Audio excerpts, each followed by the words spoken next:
Atëherë, përshëndetje të nderuara media, të nderuara gazetar, mirë se po e gjejmë njëri tjetrin këtu pas mbledhjes së kryesisë, e cila po vazhdon ende me një temë që është shumë e rëndësishme që ndërlidhet me parandalimin e vetvrasjeve.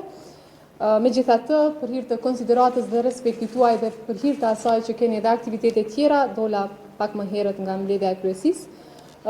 Ne kemi vendosur që seanca e kuvendit të mbahet më 2 prill, pra të entën më 2 prill në orën 10. Në këtë seancë do të jenë 7 projekt ligje për ratifikim të marrëveshjeve ndërkombëtare, fillimin e procedurave për mungesat në emërimin në Komisionin e Pavarur të Mediave, e po ashtu edhe në RTK. Pra në këtë drejtim lejoni vetëm shkurtimisht i përmend marrëveshjen për çastjen në arsimin e lartë dhe pranim për studime në Ballkanin Perëndimor. Projekt ligjet për ratifikimin e amandamentit numër 3 për programin IPA 2018 dhe amandamentin numër 2 për programin IPA 2017, si dhe marrëveshjet që kapin vlerën në gjithsej 120 milion euro e që u dedikohen projekteve jetike për qytetarët e vendit. Siç e përmenda, në këtë mbledhje u votuan edhe 2 komisione, pra që do të formohen në seancën e kuvendit së datës 2 prill. Pra ajo që ka të bëjë me KPM-n dhe Bordin e Radio-Televizionit të Kosovës.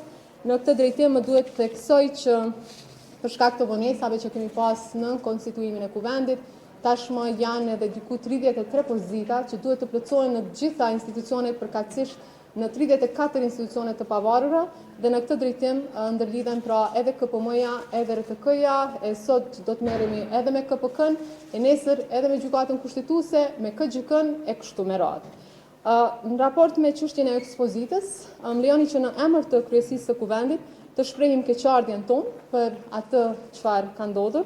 Na vjen shumë keq për të gjitha familjet, palët që janë prekur më së shumti dhe sidomos për qytetarët e Republikës Kosovës. Pas këtij rasti, si kryesi e kuvendit, do të ndërmarrim hapa për ndryshimin e rregullores ekzistuese, me qëllim që të formojmë komisionit posaçme profesionale që vlerësojnë kërkesat e tilla, sepse rregulloria për subvencionim nuk parasheh një gjë të tillë, apo në anën tjetër, siç u përmend edhe në mbledhjen e kryesisë së kuvendit, siç bëjnë sidomos ekzekutivi, ku bëhen thirrje publike paraprakisht e pastaj mbështeten projekte të caktuara nga ana e komisioneve profesionale. Për shembull, sa unë kam qenë ministre e drejtësisë, kështu kemi vepruar, në fillim të vitit është hapur thirrja, kanë aplikuar organizata me projekte të ndryshme dhe Ministria e Drejtësisë ka mbështetur ato projekte, përkatësisht komisionet profesionale, ato projekte që kanë vlerësuar që merren me çështje sociale dhe familjare.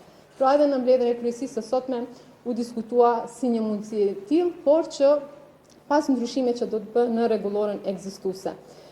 Dua të ritheksoj se Kuvendi i Republikës së Kosovës nuk e ka organizuar ekspozitën. Nën patronatin tim, si kryetare e kuvendit, është organizuar vetëm një ekspozitë dhe atë më 6 mars.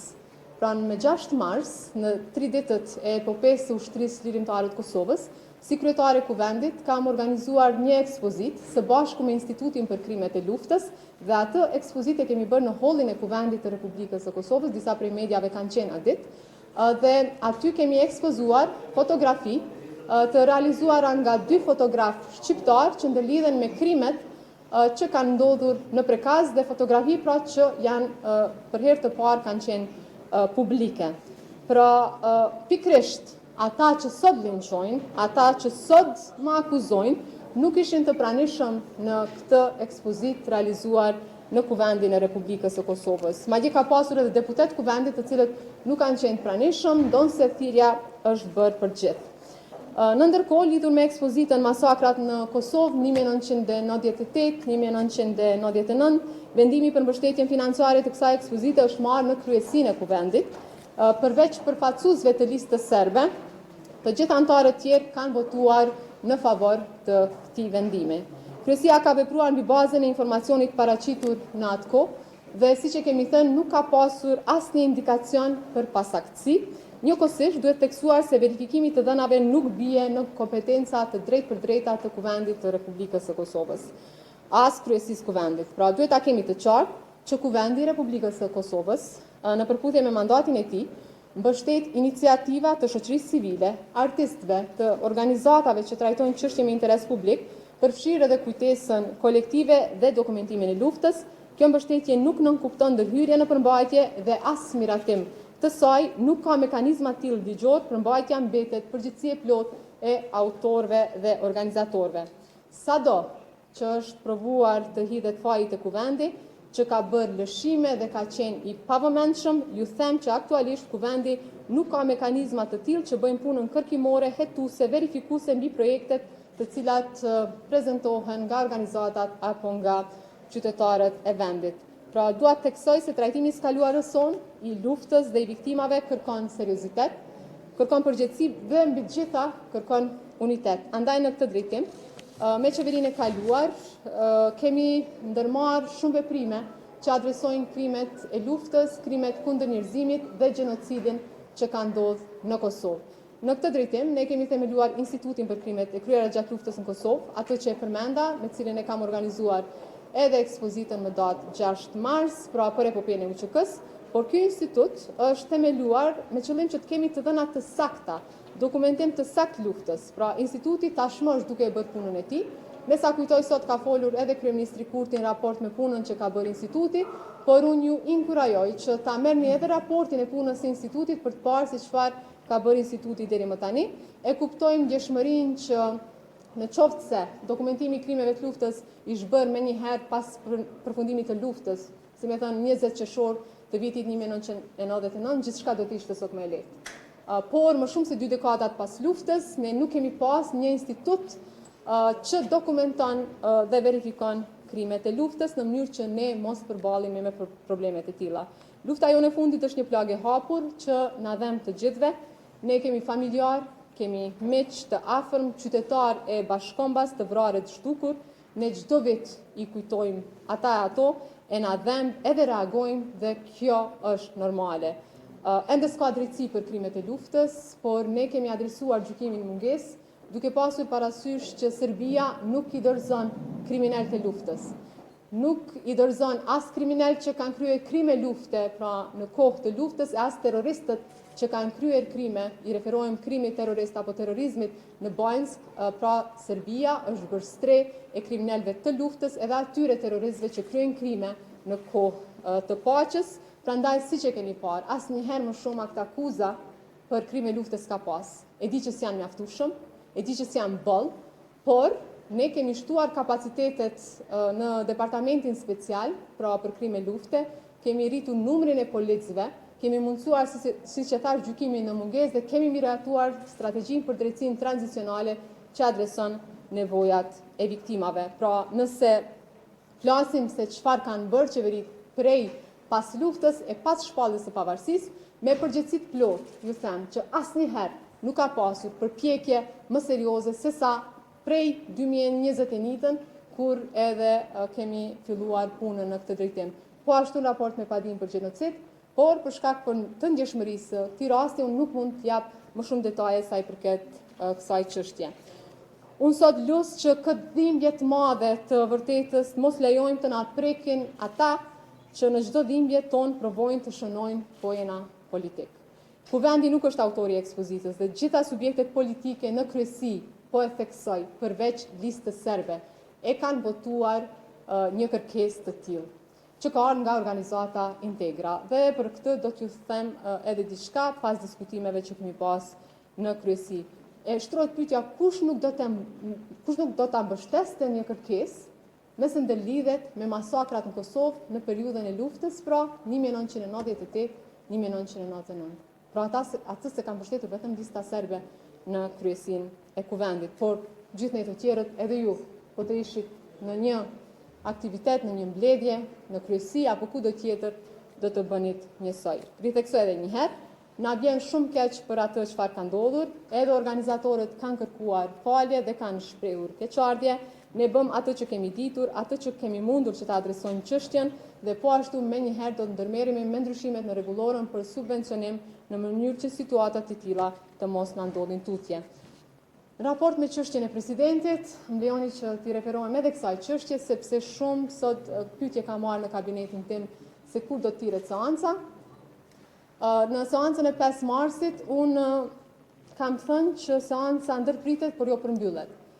Dhe kam thënë që ajo do të hapet dhe do të thirret pra kur të plotësohen kushtet.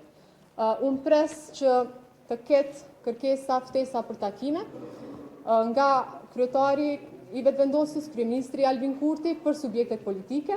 Siç unë njoftova, kryeministri Kurti sot ka bërë të qartë që do të vazhdojë me ftesat për subjektet grupet parlamentare në Kuvendin e Republikës së Kosovës. Prandaj uroj që këto debate, këto diskutime, këto takime të çojnë deri tek një zgjidhje për çështjen e presidentit.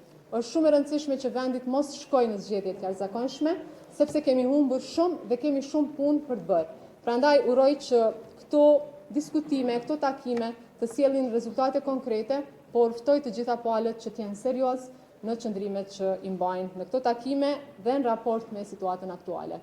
Po e përmbyll fjalën time këtu duke ju ftuar që të bëni pyetje, por ju lutem të keni konsiderat, ne sot kemi edhe një përvjetor të një masakre, unë duhet të lëviz, por po i marrim disa pyetje me radhë. Ju, pastaj ju. Një çështje procedurale që kërkesë për zgjedhjen e presidentit, në fazën aktuale u gjendet procesi për zgjedhjen e presidentit. A ka mundësi që të shtohet edhe një kandidat në rast se partia politike arrin një marrëveshje, me qenë se janë edhe rreth 30 nënshkrime të disponueshme për çështjen e nënshkrimit të nevojshme për të sjellur në kuvend edhe një kandidat ndërkohë, dhe gjithë në rast se në njëri nga dy kandidatët aktual largohet nga gara. Çfarë ndodh me ato 30 nënshkrime? A janë të disponueshme apo tani mund të llogaritet në asnjë? Po përpiqem që të përgjigjem shkurt, në raport me situatën aktuale, çka është rëndësishme është vullneti. Rruga për të mbrirë të zgjidhja, sapo të ka vullnet, gjendet. Në këtë drejtim, as kushtetuta, as ndonjë ligj, as rregullorja e punës kuvendit nuk parashes situata të ndalimit të tërheqjes, ose të kandidatit, ose të nënshkrimeve, ose çka nëse shtohet edhe një, sepse ju e dini që më së shumti 4 kandidat mund të jenë, duke pasur parasysh numrin e deputetëve, pra që janë 120, secili nga 30. Prandaj në këtë drejtim, mendoj që në qoftë se ka vullnet, pra shumë e rëndësishme që të ketë vullnet, sepse nganjëherë po i shoh edhe qëndrimet e subjekteve politike që vendi duhet të shkojë në zgjedhje. Më falni, qytetarët në 28 dhjetor kanë votuar. Për çfarë arsye vendi duhet të shkojë në zgjedhje? Kushdo që pret rezultat tjetër, mendoj që e ka gabim, sepse nuk kemi kohë të gjatë prej dhjetorit deri tani. Janë shumë pak muaj ndërmjet. Në vend që të gjithë të fokusohemi që ta gjejmë një zgjidhje për çështjen e presidentit, ne përballemi me situata të kërkesave të vazhdueshme për të shkuar në zgjedhje, por mendoj që këtë nuk e meritojnë qytetarët e Republikës. Për t'ju rikthyer temës, nëse ka vullnet, gjithçka është e mundshme. Por pas takimeve me grupet parlamentare, kjo do të jetë qartë. Ju lutem. Faktikisht opozita thotë që njëkohësisht nuk duhet të shkojë vendi në zgjedhje, por ju akuzon ju me vetëvendosjen si parti fituese që sillet gatshëm për kompromise. Madje thonë që po e zvarrisnin çështjen edhe 5 ditë pas vendimit gjykatës duke mos dëvuar ftesa për takime. Kryeministri Kurti, siç e keni parë, dhe po i referohem, por falni, për qëndrimet e vetëvendosjes sapo ta përfundoj zonja Ana Gapsi që është brenda në takim, do të flas, pra saktësisht për qëndrimet e vetëvendosjes. Por kryeministri Kurti ka pasur ftesa edhe para se të dalë vendimi i gjykatës kushtetuese, i ka ftuar edhe LDK-n edhe PDK-n në takime, por edhe zoti Abdigjiku, edhe zoti Hamza nuk kanë pranuar që takohen, kanë thënë që e presin vendimin e gjykatës dhe pastaj do të kemi takime. Dje ka ardhur nga Franca, nuk e di a ka njoftu kryeministri, por të paktën me sa unë jam në dieni, dje ka ardhur në Kosovë, sepse siç e dini ka qenë në Paris. Prandaj dhe ka thënë edhe sot që do të vazhdoj komunikimin dhe takimet me opozitën. Në këtë drejtim, unë ju referova deklarimeve publike të zyrtarëve të lartë të PDK-s, sidomos të PDK-s, por jo vetëm, që kanë thënë që vendi duhet të shkojë në zgjedhje. Pra, le të përpiqemi të paktën, le të përpiqemi që ta gjejmë një zgjidhje, për shkak se lëvizja vetëvendosje ka dërguar, si më thënë, ka propozuar 2 emra vetëm atëherë kur s'kan pasur emra opozita. Ne jemi detyruar, sepse ka mund të hequr edhe vetë seancën, që të hyjmë në procedura të zgjedhjes presidentit, por tani nëse ka vullnet, gjithçka është e mundshme. Unë i lutem shumë opozitës që të kenë qasje konstruktive, por jo vetëm opozitës, gjitha palëve, sepse ju e dini që na duhet kontributi gjitha palëve për të kaluar këtë situatë. Faleminderit shumë dhe shihemi në takimet e tjera.